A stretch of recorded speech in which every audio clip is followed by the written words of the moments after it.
Resepi nasi goreng tom yum ayam yang simple dan mudah untuk disediakan. Jom kita cuba buat di rumah. Dalam minyak yang telah panas, tumiskan bawang putih yang telah dicincang, bawang merah yang dihiris nipis dan 2 batang serai yang dihiris nipis. Tumis sampai harum dan naik bau. Masukkan 1 paket paste tom yum merah, boleh pakai seafood ataupun biasa, ataupun 3 sudu besar paste tom yum. Tambahkan 2 sudu besar cili kering kisar. Tumis sehingga garing dan terbit minyak. Masukkan 200 gram isi ayam yang dipotong kecil. Tambahkan 1 ketul cube pati ayam. Tumis sehingga ayam bertukar warna. Masukkan lobak merah yang dipotong panjang dan juga batang sawi secukupnya.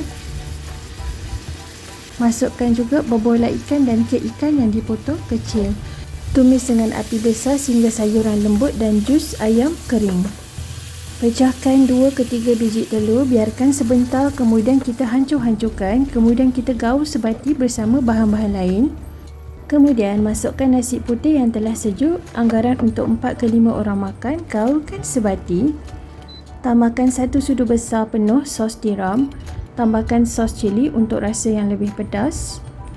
Tambahkan 1 sudu besar kicap sotong dan 1 sudu besar jus limau nipis. Tambahkan juga 3 ke 4 helai daun limau purut dan hirisan cili padi merah dan hijau.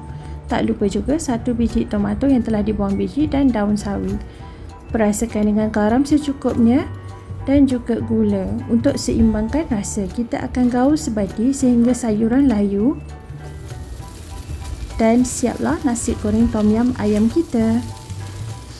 Hidangkan nasi goreng tom yum ayam sementara masih panas. Selamat mencuba, semoga berhasil.